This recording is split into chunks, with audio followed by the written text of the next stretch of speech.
don d'ordinateur Pentium Open écran plat par le président-directeur général du groupe Serco à l'Institut supérieur de formation professionnelle. Ceci entre dans le cadre de la coopération privée-privée entre les deux écoles et est une symbolique qui consolide un combat de longue haleine. Alain Capochichi dira que c'est un hommage au mérite et à la persévérance, à toute épreuve qu'il tient à saluer. Avec lui, moi, j'ai appris à lire les tests et à être conforme aux tests. Évidemment, le combat face en fait à des gens qui ne lisaient pas les tests et par rapport à des gens qui ne connaissent pas aussi l'enseignement supérieur, ça a été très difficile. Nous avons reçu beaucoup de coups et on en finit par décider même de notre fermeture à un moment donné. J'en parle de c'est derrière nous aujourd'hui parce que cette décision a été remise en cause, on est ouvert et autres. Mais ces différentes décisions qui, en réalité, ne rencontraient en fait notre sincérité, notre engagement, parce que ce que nous disions à l'époque par rapport aux examens nationaux, ce que nous disions à l'époque par rapport aux tests, par rapport à l'assainissement en fait du tout, c'était des choses qui aujourd'hui, n'ont pas été démenties. C'est encore donc des choses réelles qu'on peut toucher aujourd'hui. Donc nous avons perdu du temps, mais les gens ont eu quand même, avec leur pouvoir, ils ont réussi à nous donner des coups. Et pourquoi aujourd'hui je fais ce geste-là symbolique? C'est que à chaque moment, alors que les gens nous ont fermés, à un moment donné, que moi, debout comme ça, et jeune, je me voyais faible.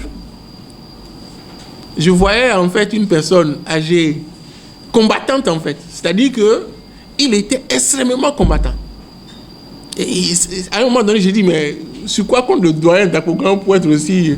Parce qu'il dit, on m'a fermé, mais on va. J'ai dit, hey, doyen, vraiment, cette affaire-là, parce qu'à un moment donné, c'était vraiment une période où tout le monde nous a abandonnés.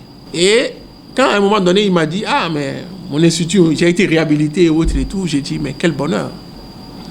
Et donc, j'étais très heureux pour cette combativité qu'il a eue et le fait que l'histoire lui ait donné raison. Et évidemment, quand on a fait ça, et même quand on vous dit d'ouvrir, c'est difficile. C'est difficile parce que on a eu le temps de vous tuer, de tuer votre renommée, de tuer ce que vous êtes. Moi, aujourd'hui, moi, je n'ai jamais été fermé, mais les gens me disent encore dans la rue, Serco c'est fermé. J'ai dit, mais bon, les gens ne savent pas qu'on est ouvert même. Et moi, je ne suis même pas dans la position d'aller voir les gens pour dire je suis ouvert. Parce que, quand j'ai réussi en fait, avec les différents programmes que nous avons lancés, à construire une crédibilité qui font que l'année dernière, on a eu 20 000 candidatures, des gens qui pouvaient venir ici. Donc moi, j'encourage beaucoup ça. C'est pourquoi j'ai spontanément proposé lui offrir ces 5 ordinateurs symboliques, qui sont des ordinateurs fabriqués dans nos usines à Abidjan. Un ordinateur, vous savez, il n'y a pas de spécificité, mais c'est des ordinateurs qui font jusqu'à l'intelligence artificielle. C'est-à-dire que c'est des ordinateurs super puissants, que nous avons ici aussi dans nos bureaux, que nous utilisons. C'est neuf. Et là-dessus, comme le docteur Gilbert Capochichi l'a dit, au-delà des aspects que ça répond du moins à ce qu'aujourd'hui on doit demander, nous avons essayé d'embarquer un certain nombre de ressources d'e-learning. Donc il y a une plateforme e-learning et il y a surtout ce qu'on appelle l'adaptative learning. L'adaptive learning, c'est le niveau le plus élevé qu'on peut espérer avoir en matière d'apprentissage. C'est-à-dire que plutôt que c'est-à-dire que l'étudiant subit le professeur, c'est plutôt lui qui est actif. Mais la pédagogie active, c'est ça, c'est l'étudiant devient acteur de sa formation. Mais au-delà de cela, ici, c'est les limites en fait donc, de l'apprenant qui imposent l'apprentissage. Le PDG de l'Institut supérieur de formation professionnelle rappelle des faits marquants et dit sa reconnaissance.